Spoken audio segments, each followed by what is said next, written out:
Hey there, this is Carmel from Carmel Paints. Today I'm going to be painting RYU and it's going to look something like this.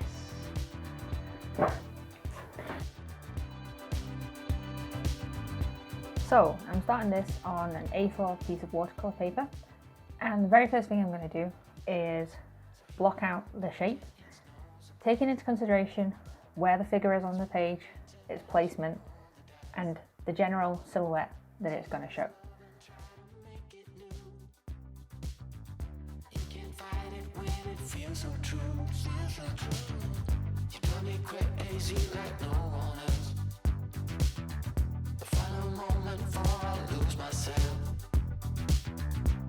It's no use working 9 to 5 if you want more than to stay alive. So come on over, we can make it through. Take my hand, I know just what to do. On the beat, keep dancing through the night. Stay up until the morning light, So come on over, we can make it through.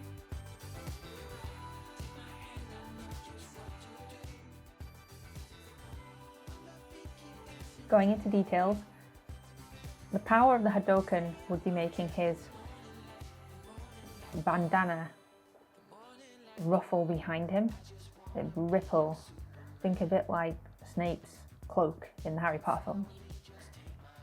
That also gives us a sense of movement from the power of the Hadoken. It's a little bit hard to draw hands when they are in a normal position, never mind when they're inverted. So one thing that I recommend doing if it's difficult to draw from one position is just turn your paper around. You can do this in Photoshop as well by clicking R and then toggling with your mouse and then clicking escape when you want to revert to your normal orientation.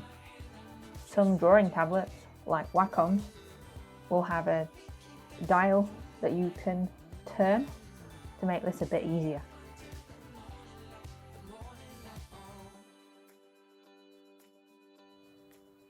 Now it's on to the inking, and I use a Japanese G-pen nib. You don't have to, that's just the one that I experimented with and found the easiest to use. And I'm using Windsor and Newton black ink.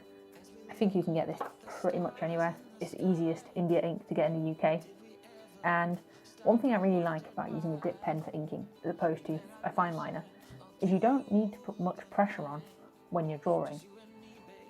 You'll see later on in this clip that I'm using the pen quite far away from the tips of my fingers, and you can't really do that and get a nice strong line when you're using fine liner.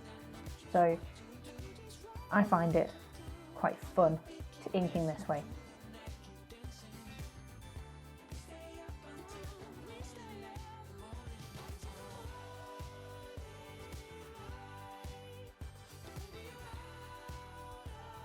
So now we're on to the painting stage, getting all that lovely colour in.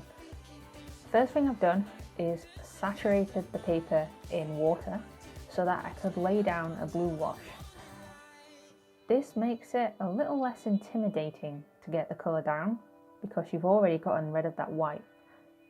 Now, depending on what type of watercolours you're using, you'll be able to erase areas of the paint by using a piece of tissue and lifting out bits of paint that you want to remove to get the white of the paper back.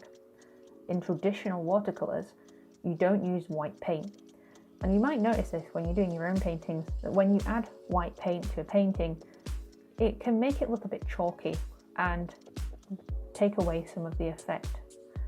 That's why I really like working with the watercolours I use at the moment, which are holbein watercolours. They don't use something from a bull, and that means that you can reactivate the paint quite easily, so you can wet your brush and lift up the pigment. So that's been really useful.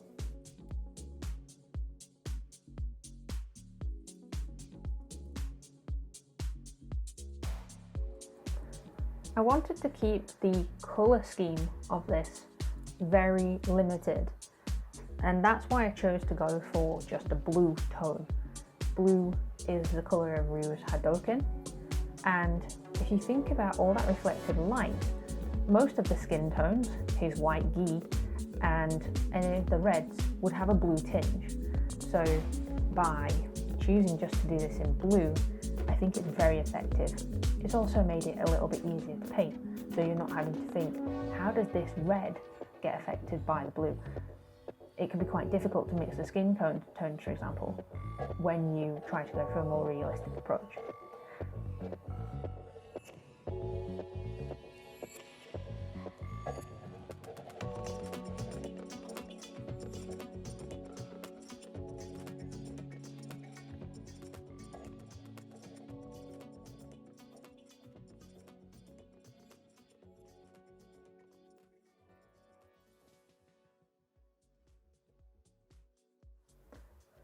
To help draw focus to our focal point of the hands and the face, I've used a dry, large brush to sweep around with a sort of Japanese manga speedline effect towards the centre of the image. This doubles up as a vignette, which darkens the edges so that we focus on the centre of the image.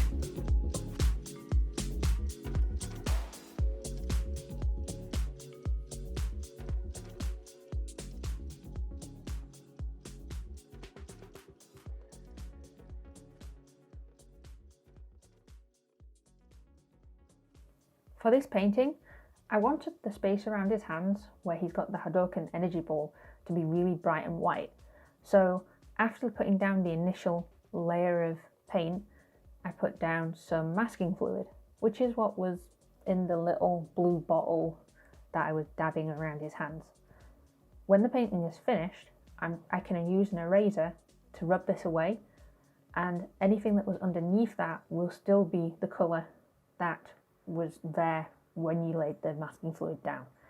It's literally just liquid masking or washi tape. So here's the final piece. I scanned this into my computer and touched it up in Photoshop. I also added some effects to the ball of the Hadoken, and I think it's turned out pretty well.